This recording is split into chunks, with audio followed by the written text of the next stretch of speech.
Parafraseando aqui o nosso escritor querido português José Saramago, ele disse que nesse universo das artes e também em outras áreas da atividade humana, nem sempre uma obra magnífica é ladeada de uma vida bela.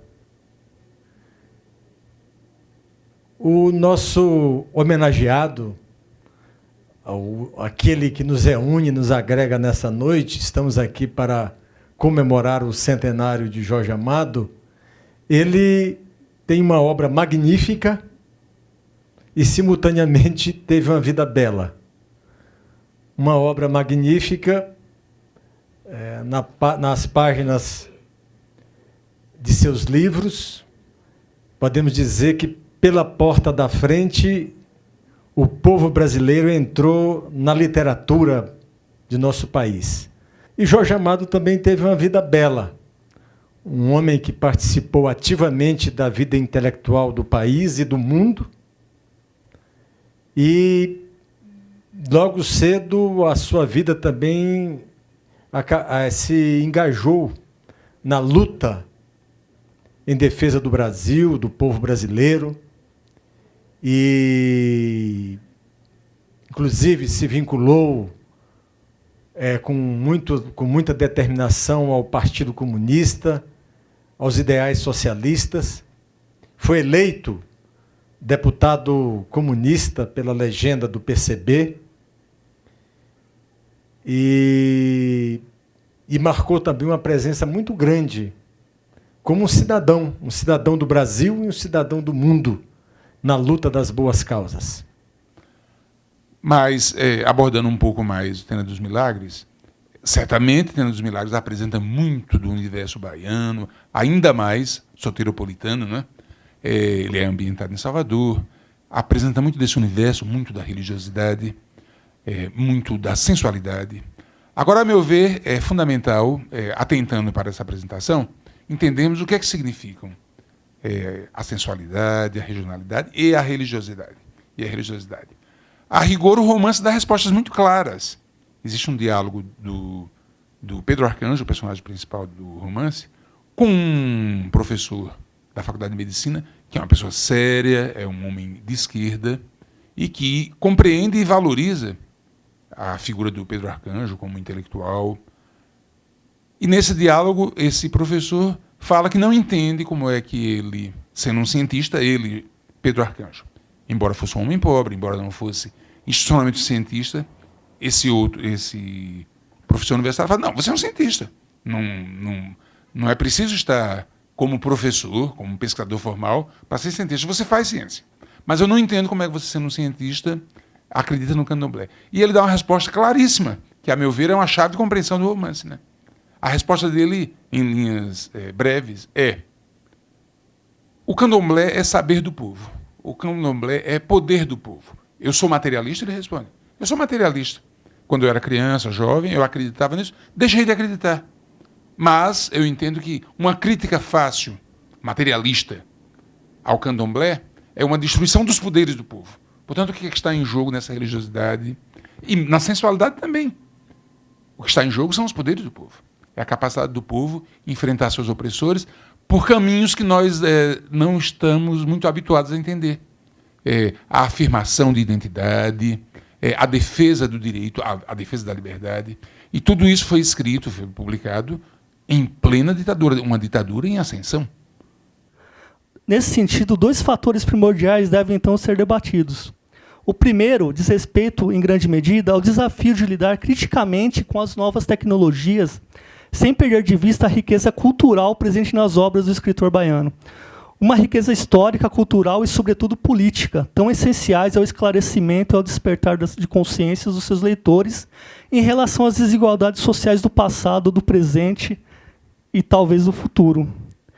O segundo fator que gostaríamos de destacar no presente ensaio versa sobre a necessidade urgente de criarmos formas de ação, em especial nos campos da política, da cultura e da educação, com o objetivo princípio de garantir que o legado do Jorge Amado não caia no processo de coisificação, de instrumentalização que tanto empobrecem a leitura e a interpretação de suas obras. São dois desafios que devem caminhar juntos, se a nossa meta é a de lutar pela formação de leitores críticos que pensam a obra de Jorge Amado em sua plenitude, para muito além de se prepararem simplesmente para exames de admissão em universidades, por exemplo. Em Portugal, a situação de Jorge e o ensino, que vocês vão perceber que eu estou bem por aí, né? Sempre o que está sendo feito na escola, o que está sendo feito no ensino médio, que vem a ser a minha experiência didática com o Jorge aqui no Brasil também. Lá, eu tenho um plano nacional de leitura, né? Não existe o vestibular, lá é outro, não tem isso, não tem essa coisa que o Fábio estava falando, né? Essa obrigatoriedade em ler tantas obras e sabê-las por todos os ângulos. Não, eu tenho um esquema contínuo de leituras, né? Eu tenho uma capacidade de leitura muito maior que a capacidade de leitura brasileira. Os alunos têm um nível do que a gente chama de literacia muito maior, muito mais acurado. Então, eles leem mais cedo coisas mais alentadas, mais pesadas. E eu tenho, nesse Plano Nacional de Leitura, para todo esse ensino básico, 2 obras do Jorge Amado como obrigatórias. Gato Malhado e Andorinha Sinhá, para o 10º ano, né? E nono ou 10º, e eu tenho para o 11º ou 12º ano a leitura de Capitães da Areia. Então, Jorge é bastante lido, é bastante amado, deu para perceber isso, e o meu trabalho, então, era com os maiores, falando sobre Jubiabá.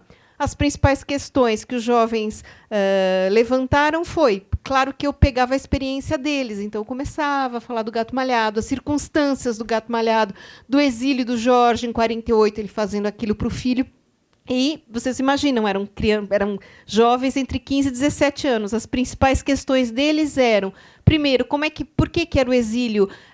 Se o Jorge voltou, se ele teve uma vida feliz, era uma grande preocupação deles depois, né, ao saber as condições de exílio e tal, e questões bem fortes sobre a questão racial no Brasil. Os russos leram muito Jorge Amado desde a época da União Soviética, desde os anos 30. A tradutora, ela explica ali, numa entrevista que ela deu, ela diz que os russos amam Jorge Amado, porque os camponeses russos, no passado, liam, se identificavam com a história dos brasileiros que o Jorge Amado conta, e ela faz um comentário. Gostavam muito, porque a diferença que viam entre os camponeses russos, eles próprios, e os brasileiros, era que os brasileiros eram mais alegres. Então ela faz esse registro. Agora, isso é uma coisa interessante, né? Porque imagina, teve lá a União Soviética, a coisa acabou aí na passagem dos anos 80 para os anos 90, virou o que virou tudo isso, e mesmo assim o pessoal continua comemorando esse tipo de evento. De um país longínquo. Imagina, a Rússia lá do outro lado, gelado, frio babu, e nós aqui, né? Lá eles branquelos são quase transparentes, e nós aqui, com essa cor que a gente tem, né? Formas de vida diferentes, formas de temperatura, tudo diferente. Mas estão lá comemorando os 100 anos do Jorge Amado. Mas imagino que o Jorge Amado só não ganhou um prêmio Nobel de literatura pelo fato de ser comunista e pelo fato de ter ganhado o prêmio Lenin, que era o prêmio Nobel da União Soviética.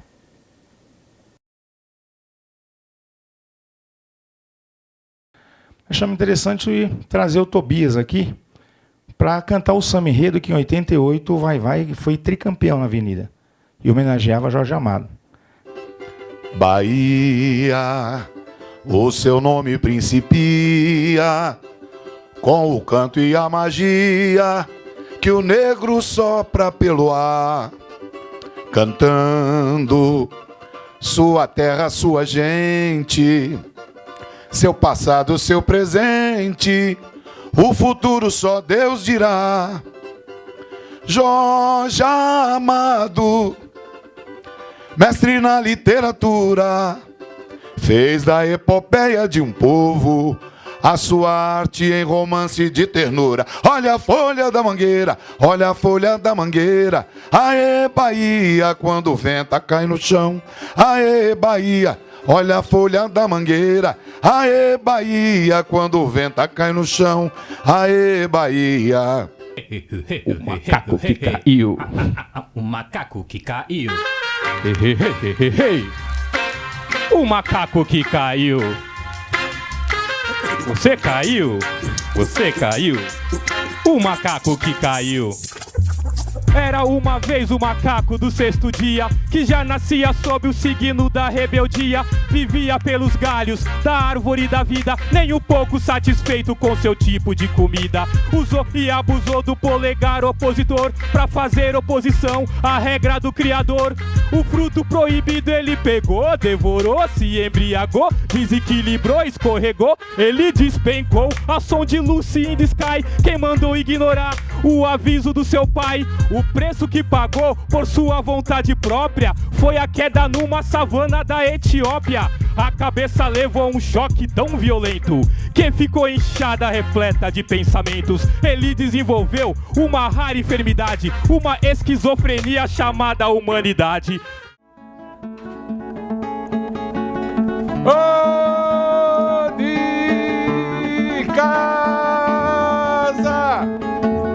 Jorge Amado de todos, viva Oscar Niemeyer!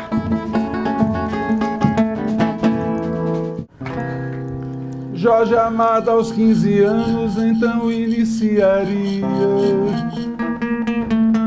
no mundo do jornalismo, no Diário da Bahia, dando prova que assim nosso grande querubim a todos encantaria. Sonhou ser advogado e prosseguiu no seu pleito. Mesmo sendo um literato, formou-se então em Direito, concluindo no Rio, com destaque e com brio, mas não ficou satisfeito. Militante de esquerda, desistiu de advogar. Abraça a literatura e seguiu seu caminhar, pois a vida literária era a causa necessária para ele então brilhar.